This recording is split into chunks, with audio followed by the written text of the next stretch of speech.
Mark Taylor has called us, chairman of Coventry UKIP. Hello, Mark. Hello there. Make your pitch. This is about personal discipline, you know. It's about the drink culture and how we contain it. And perhaps I'm a bit old-fashioned, but I don't understand why so many feel the need to drink themselves to oblivion. I may be painting a gloomy picture, but I think it's quite reasonable to ask just who is governing us. Are they really making decisions based on what is right, what is acceptable, affordable, even possible? A certain German leader, Mrs. Merkel, having influence on another country's leadership is partly because of EU membership. Well, you're right. You're right. And actually, Mark, think about it. I mean, if we'd had this conversation 5 years ago on air with Julia, and if we'd said that the EU would become so dangerous they would even remove elected prime ministers in Greece and Italy, everybody out there would have thought, my God, these chaps, what on earth have they been drinking at lunchtime? It's happened. We can trade with Europe, we can talk to Europe, but we mustn't be governed by Europe. That's what this is about. That's why I'm with UKIP. So that's what UKIP have been principally known for, is the one party that says, we will say to you, the British people, do you want to stay in this? We will have the referendum, and I think all the other party leaders know perfectly well that the majority of people, I'm not saying it's 95% in this country, the majority of people in this country will say, we want out. Now, we in Coventry UKIP, we spend time listening to people. We have what's called our Meet the People events. We like to spend time listening to people's concerns, their issues, their problems, and we offer them solutions. I'm talking to this landlord guy, the housing association guy, and I said, look, you know, I've got people saying to me that they're going to be evicted. They're going to be thrown out. Is that true?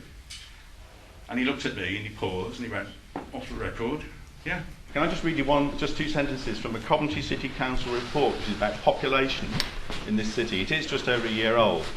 It talks about migration and growth. It says the new migration figures reveal that population growth in the last few years has been driven by international immigration into the city. Councils and housing associations across the country are now re-examining long-term tenancy contracts. We are now witnessing the eviction of long-term UK residents. People being moved out of their home, their community. Is that morally justifiable in a time of austerity? Anybody recall the private pension issue in the mid-80s when the government of the time was encouraging us to all have a private pension? Oh, come out of SERPs and all that, yeah. That's right, and for those who opted in, they were given a small incentive payment, and hordes of folk were misled by financial institutions into contracting out. You sort of clearly, no area is out of bounds and no territory is out of bounds. You think you're going to upset a few people in politics? Well, I hope we will. I mean, I think I like a good old debate. Some of the things you've just been talking about, for example, policing, you know, we feel very strongly that PCSOs may be great, but actually we need more police on the streets, and the PCSOs to us is a compromise. What do you put their success down to?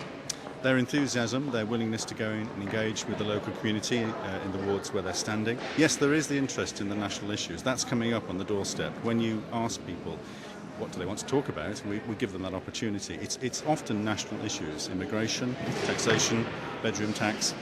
There are some local issues coming up, but I have to say, from my point of view, it has been national issues. Putting your political head on, of course, as representative of UKIP, Nigel Farage has come out, of course, very much against HS2. I think his words were, it's bonkers. Presumably you agree with your leader on that, do you? Yes, I do. I mean, it's for me, as somebody who now lives in Coventry, I'm quite happy with what I see as the reasonable railway network that we have from Coventry to Euston. I can get from Coventry to Euston in 55 minutes. If this goes ahead, this will affect Coventry. It will reduce the services. I'm a great believer that people want good national, local services where they can access and exit at convenient points. What is needed, what is being said is that the police force are doing a great job, although I accept there's some difficult circumstances, difficult situations that have not been dealt with well, but we need to be encouraging more people to join the police force. And that should be done by giving them more money, because we're not going to help people to come forward to the police force by cutting salaries. Regulation A19, where we're throwing away experienced officers. There's a more general issue there. There is. Thank you all very much indeed for taking part. Thank you for your thoughts.